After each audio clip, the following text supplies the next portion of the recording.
کوشش کرنا سکھو والو، کبھی اپنے جنازے میں کوشش کرنا اپنے جنازے میں 4000 نہیں 4 آدمی لے کے جانا، کوئی ایسا آدمی لے کے نہ جانا جو کندھا دیتے ہوئے زبان ہلانے لگ جائے۔ کوشش کرنا اپنے تعزیتی پروگرام میں کوئی ایسا آدمی لا کے نہ بٹھانا، دعا مولوی عبدالحنان کرا رہا ہو اور وہ دوسرے کے کان میں کہنے لگی اچھا ہوا مر گیا، جان چھوٹ گئی، نماز بعد میں پوچھے گا اللہ، قیامت کے روز آج پوچھے گا، بعد میں اللہ فرمائیں گے یہ بندہ بیٹھا کیا کہہ رہا تھا بتا، اسے برادری میں کون سی جگہ اسے ذلیل کر کے آیا ہے، کون سی ایسی بات کہہ کے آیا ہے، دل دکھا کے آیا ہے۔ نہ میرے ویرا، نہ میرے ویرا، ہم تو پیارے نبی کی امتی ہیں۔ اللہ اکبر۔ ابو ذر رضی اللہ تعالی ابو سعید خدری کے گھر تشریف لے آئے، اے ابو سعید مجھے تیرے گھر سے کھانے کی خوشبو آ رہی ہے۔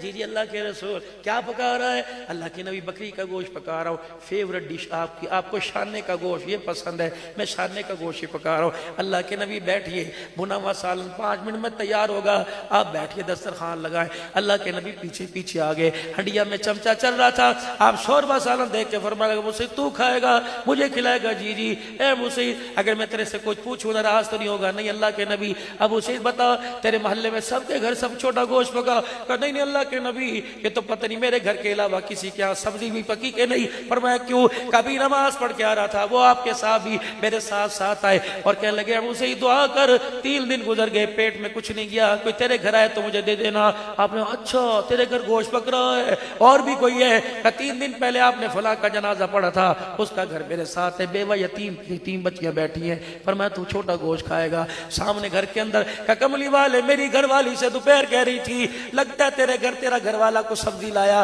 اگر بچ جائے تو 1-2 روٹی مجھے دینا، ہم ٹکڑا ٹکڑا کھا کے گزارا کر لیں گے۔ ابو سعید کہتے ہیں پھر حضور کی آواز نہ نکلی، میں نے آمنہ کے لال کا مکھڑا دیکھا، پھر آنکھ بولنے لگی، آنسو نے کہا اللہ کے نبی کیا؟ فرمایا آج اپنی ہنڈیا پہ مجھے اختیار دے دے۔ میں نے کہا میں آپ کا، میری ہنڈیا آپ کی، میرا گھر آپ کا۔ آپ نے فرمایا پھر 2-4 برتن پانی کے بھر کے لا۔ میں پانی کے بھر کے لایا، آپ نے بنے ہوئے سالن میں ڈال دیے، شوربہ بنا لیا۔ فرمایا 3-4 برتن اور لے کے آ۔ میں 2-3 بھانڈے برتن لایا، سالن ڈالا، فلا وہ اس یتیم کے گھر دیا، اس کا جس کا جنازہ اٹھا اس کے بچوں کو دیا، وہ سامنے والی کے گھر دیا۔ کہ میری دوڑے لگ گئی، ادھر میں تھک گیا، ادھر ہڈیا کا سالن ختم ہو گیا۔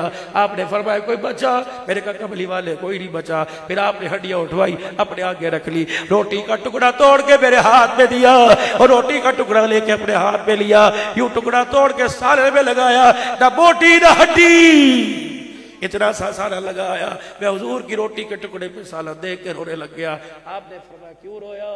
تیری ہڈیا کا سالن ختم ہو گیا؟ فرمایا نہیں نہیں آج آپ نے مجھے میرے دسترخوان کو ہلاکت سے بچا لیا۔ فرمایا ابو سعید ایک بات کہوں کہ وہ سوکھی سی روٹی وہ لگے ہوئے بچے سالن سے کھا کے چلے گئے اور جاتے جاتے کہہ گئے ابو سعید میں کھاتا تو راضی ہو جاتا، تو پیٹ بھر کے کھاتا میں راضی ہوتا، شکر کر آج تیرے دسترخوان پر یتیم کھا گئے، بے بس کھا گئے، بیوہ کھا گئی، مسکین کھا گئے۔ قسم ہے اس رب کی جس نے میرے سر پہ تاج نبوت رکھا۔ ابو ذر ابو سعید آج تیرے دسترخوان سے مصطفیٰ بھی راضی ہو گیا، عرش والا خدا بھی راضی ہو گیا۔